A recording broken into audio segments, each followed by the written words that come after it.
سنة 1967 أيام قداسة البابا كيرلس، أحد الخدام في الكاتدرائية لاحظ إن الأرض اللي ورا الكاتدرائية اللي هي ملك للكاتدرائية بتاعة الأنبرويس في معدات من الجيش وأسلحة من الجيش ابتدت تتحط فيها من غير استئذان لقداسة البابا ولا حاجة.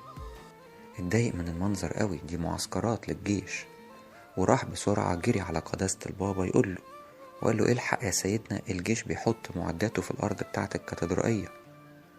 قداسة البابا راح باصص كده ناحيته وراح قايل: وانت هناك بتعمل ايه؟ الولد استغرب وقال له: اعمل ايه هناك ازاي يعني يا سيدنا، تقصد ايه؟ بس فوجئ ان قداسة البابا عينيه مش جاية على الولد بالظبط، هي كأنه باصص وراه.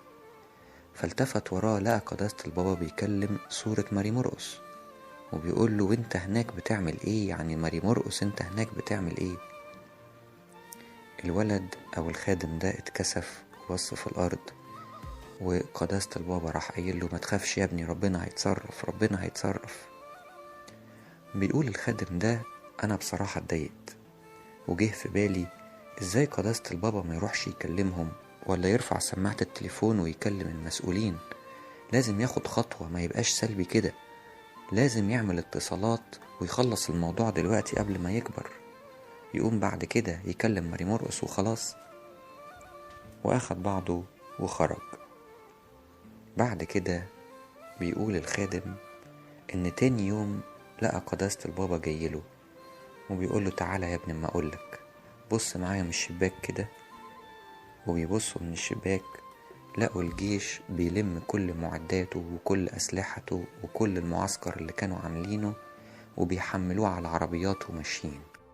الخادم اتعجب جدا، وقداسة البابا راح قايل له: شفت يا حبيبي، مش أسرع برضو إني أكلم ماري مرقس بدل ما أكلم المسؤولين؟ الاتكال على ربنا خير من الاتكال على البشر. طبعا الخادم اتكسف لأنه عرف إن قداسة البابا كمان عرف هو كان بيفكر في إيه. وكمل قداسة البابا وشرح له، قال له: يا حبيبي، البلد كلها في أزمة، ما ينفعش كمان أكلم مسؤولين ويشيلوا حاجة للجيش، إحنا لازم نقف مع الناس ولازم نقف مع احتياجات البلد. ربنا هو الوحيد اللي يعرف يحسبها من فوق ويدبر الأمور ويشوف الصالح، يحرك ده ويجيب ده ويشوف مكان تاني ليهم أنفع لهم وأحسن لهم، ويشوف لنا احنا كمان الأرض بتاعتنا ويحميها ويحافظ لنا عليها. ربنا في ايده تدبير الأمور بشكل احنا ما نفهمهوش.